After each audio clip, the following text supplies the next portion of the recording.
तो चलिए आज हम फिर से निफ्टी का एक बार फिर से एनालिसिस करने की कोशिश करते हैं। बाज़ार के अंदर में हम लोग समझने की कोशिश करेंगे कि हमें इन लेवल्स पर अब बाज़ार के अंदर में ख़रीदारी करनी चाहिए या फिर हमें और इंतज़ार करना चाहिए, क्योंकि देखिए आप सभी जानते हैं कि 26,000 से गिर करके हम लोग 23,000 के करीब तो आ चुके हैं। 3,000 पॉइंट्स की गिरावट बाज़ार के अंदर में आ चुकी है। अप्रॉक्सीमेटली हम लोग 12% से ज़्यादा की करेक्शन अभी तक देख चुके हैं, जो कि बहुत ज़्यादा है अपने आप में। अब कहीं ना कहीं पर जो है सवाल ये उठता है कि यहाँ पर जब इतनी बड़ी करेक्शन हो चुकी है तो इन्वेस्टर्स का भी सवाल ये उठता है कि यहाँ पर हम लोगों को ख़रीदारी करनी चाहिए या फिर हम लोगों को जो है और ज़्यादा मार्केट गिरेगा इसके लिए एक बार के लिए अपनी पोजीशन से एग्जिट करना चाहिए। रिटेलर्स का भी ऐसा ही सवाल है कि बाज़ार के अंदर में अब हमें यहाँ से ख़रीदारी मिलेगी, वॉलेटिलिटी मिलेगी या फिर गिरावट मिलेगी। तो चलिए हम इस सवाल का जवाब ढूंढने की कोशिश करते हैं। पहली बात, बाज़ार के अंदर में आज का डेटा अगर आप लोग गौर करेंगे तो देखिए हम लोग ओपन हुए 23,120 के आसपास में, यानी कि 23,000 के लेवल्स को अभी हम बचा रहे हैं। पिछले 3-4 दिन से हम लोग इस चीज़ को समझ रहे हैं कि ये डेटा के अंदर में 23,000 के लेवल्स ब्रेक नहीं होते हैं। आप इस डेटा के अंदर में देख सकते हैं 23 को और 22 को हम लोगों ने 2 बार पूरी पूरी कोशिश करी थी कि 23,000 के नीचे हम लोग जा कर के क्लोज हों, बट मार्केट बार बार 23,000 के पार ही जो है चला जाता है। तो कहीं ना कहीं पर एक चीज़ बिल्कुल क्लियर हो रही है कि 23,000 के लेवल्स बाज़ार अभी ब्रेक करने को रेडी है नहीं, क्योंकि देखिए जो गिरावट है ये गिरावट शुरुआत हुई थी हमारी एफआईआईज़ की वजह से, और एफआईआईज़ की सेलिंग अभी भी चल रही है, बट बेच बेच करके भी कितना आप निकालोगे अपनी होल्डिंग्स को। तो कहीं ना कहीं पर जो है सेलिंग अब 23,000 के नीचे आपको लेकर के जा नहीं रही है, क्योंकि रिटेलर्स भी अब थोड़े बहुत ख़रीदारी के व्यूज़ में आ रहे हैं।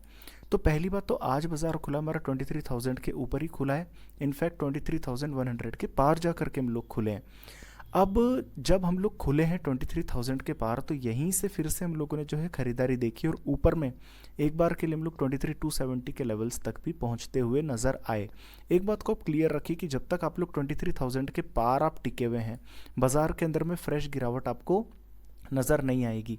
जिस दिन बाज़ार आपका 22,900 के लेवल्स के नीचे जा कर के क्लोज होगा, उस दिन आप समझ लीजिएगा कि आपका मार्केट और ज़्यादा नीचे डीप जाने के लिए रेडी हो रहा है।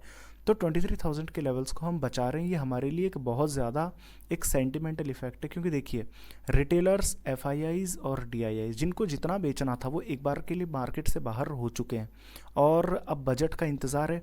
तो बजट की बेसिस पर ही जो है फ्रेश गिरावट या तेज़ी आप लोगों को देखने को मिलेगी।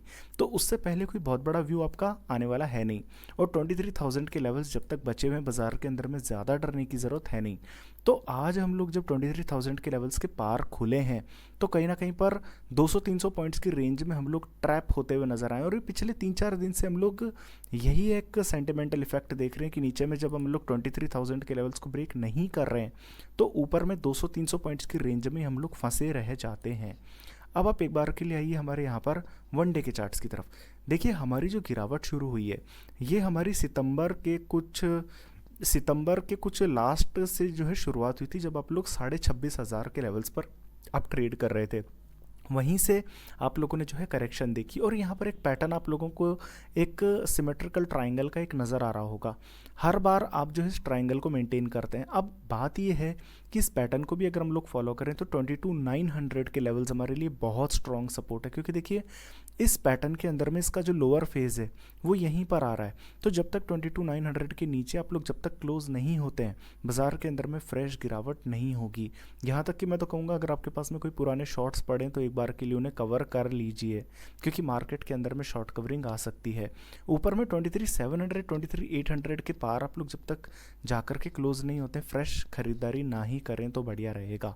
फिलहाल आप तेज़ी की या लॉन्ग पोजीशन की तो छोड़ दीजिए। फिलहाल इंपॉर्टेंट ये है कि जो शॉर्ट्स आपने क्रिएट कर रखे हैं एक बार के लिए उन्हें आप काट लेंगे तो ज़्यादा सेफ रहेंगे। क्यों? क्योंकि देखिए एक तो अमेरिकन मार्केट सब धीरे धीरे करके रिकवर कर रहे हैं, फ्लैट रह रहे हैं। उसके बाद में एफआईआईज़ की सेलिंग बहुत नीचे आ चुकी है, आपका मार्केट पूरा पूरा ओवरसोल्ड हो चुका है, और जो फंडामेंटल जो आपके जो रीजंस थे वो सारे ख़त्म हो चुके। तो कहीं ना कहीं पर अब बजट आने वाला है, उसके बेसिस पर मार्केट को आगे चलना है। तो 22,900 यहाँ पर हमारे को चार्ट्स बेसिस पर एक स्ट्रॉन्ग सपोर्ट नज़र आ रहा है। अब एक बार हम लोग यहाँ पर ऑप्शन चेन के डेटा को भी देख लेते हैं।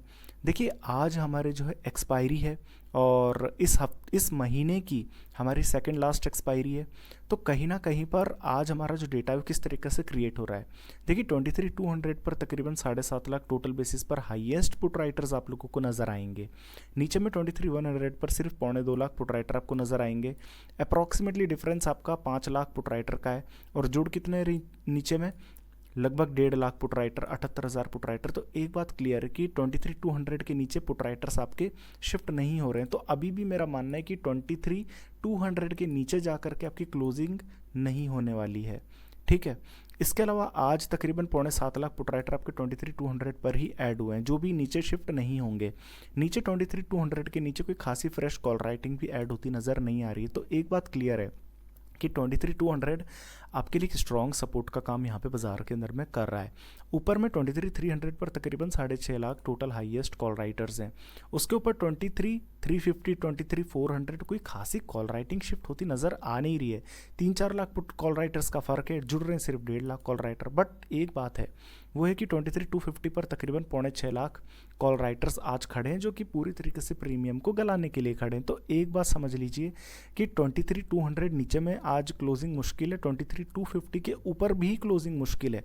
तो बहुत ज़्यादा आसार है आपके बाज़ार के अंदर में कि कहीं ना कहीं पर आपकी जो क्लोजिंग है वो इन्हीं 50 पॉइंट्स की रेंज के अंदर में शायद होती हुई नज़र आ सकती है। तो 50 पॉइंट्स की रेंज के अंदर में आपका बाजार फंसा रह सकता है। नीचे में 23,200 और ऊपर में 23,250, तो 50 पॉइंट्स की रेंज में आपके बाजार के अंदर में क्लोजिंग हो सकती है। बाकी एक बार हम लोग FIs का डेटा भी देख लेते हैं। देखिए कल बाजार के अंदर में तकरीबन आधे % की तेज़ी थी, 125 पॉइंट की तेज़ी थी। इसके बाद भी FIs ने तकरीबन 4,000 करोड़ रुपए की कैश के अंदर में सेलिंग कर डाली। तो एक बात क्लियर है कि FIs अभी भी खरीदारी के मूड में तो नहीं आए हैं। तो कहीं ना कहीं पर 23,500, 23,700 ये एक वो रेंज है जहाँ पर FII सेलिंग कर रहे हैं।